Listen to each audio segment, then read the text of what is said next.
Hello friends, आज मैं आपनलोकर ओसरत अन्य एटा भिडिओ লৈ আহিছো আৰু এই ভিডিওটো হল বাজেটৰ সম্পৰ্কে কেইটামান প্ৰশ্নৰ উত্তৰ সব ভিডিওটো স্কিপ নকৰি হেকলৈকে চাই থাকক। আজিৰ 1 নম্বৰ প্ৰশ্নটো হল ONGC কিমান চনত স্থাপন কৰা হৈছিল? 1956 চনত। 2 নম্বৰ ভাৰতৰ কেন্দ্ৰীয় বাজেটক কি নামেৰে জনা যায়? Annual financial statement. 3 নম্বৰ চৰকাৰী বাজেটৰ অধীনত যি GST আহে হেয়া হৈছে এক প্ৰকাৰৰ ইনডাইৰেক্ট টেক্স।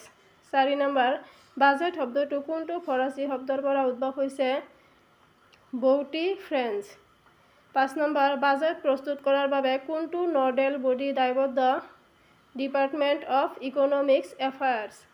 6 নম্বৰ ভাৰতত বাজেট আনুষ্ঠানিকভাৱে কেতিয়া উত্থাপন কৰা হৈছিল? 1860 চনত। হেল্ল' ফ্ৰেণ্ডছ, মই ইয়াৰ মাজতে এটা কথা ক'ব বিচাৰোঁ। মই আপোনালোকৰ কাৰণে মাত্ৰ 2-3 মিনিটৰ ভিডিঅ' বনাওঁ যাতে আপোনালোকে বৰিং নহয়। সো ভিডিঅ'টো স্কিপ নকৰি শেষলৈকে চাই থাকক। 7 নম্বৰৰ প্ৰশ্ন, ভাৰতৰ ভিতৰতে আটাইতকৈ চুটি বাজেট ভাষণ দিয়াৰ অভিলেখ কাৰ হাতত আছে? হিৰুভাই মুলজিভাই পাটেল।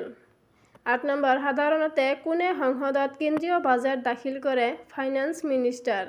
9 নম্বৰ ভাৰতৰ প্ৰথম বাজেট কেতিয়া প্ৰৱৰ্তন কৰা হৈছিল? 26 নৱেম্বৰ 1947 চনত। 10 নম্বৰ ভাৰতীয় সংবিধানৰ কোনটো অনুচ্ছেদত কেন্দ্ৰীয় বাজেটৰ কথা উল্লেখ আছে? ইয়াৰ এনসাৰ হ'ব আৰ্টিকেল 112। 11 নম্বৰ ভাৰতকে ধৰি উন্নয়নশীল অৰ্থনীতিৰ বাবে কোনখন বাজেট উপযুক্ত? ডিফিচিট বৰ্ডগেট। 12 নম্বৰ কোনখন সংসদত কেন্দ্ৰীয় বাজেট দাখিল কৰা হয়? লোকসভা। 13 নম্বৰ বিত্তমন্ত্ৰীৰ বাজেট ভাষণ সাধাৰণতে কোনটো পৰম্পৰাগত ভাৰতীয় প্ৰণামেৰে আৰম্ভ হয়? সত্যমেৱা জয়তে। 14 নম্বৰ কোন তাৰিখে ভাৰতত বাজেট দাখিল কৰা হয়? 1 ফেব্ৰুৱাৰী। 15 নম্বৰ ভাৰতৰ ভিতৰত সৰ্বাধিক দীঘলীয়া বাজেট ভাষণ দিয়াৰ অভিলেখ কাৰ হাতত আছে? নিৰ্মলা সীতাৰামন। 16 নম্বৰ ভাৰতৰ বিত্তীয় বৰ্ষৰ আৰম্ভণি কেতিয়াৰ পৰা হয়?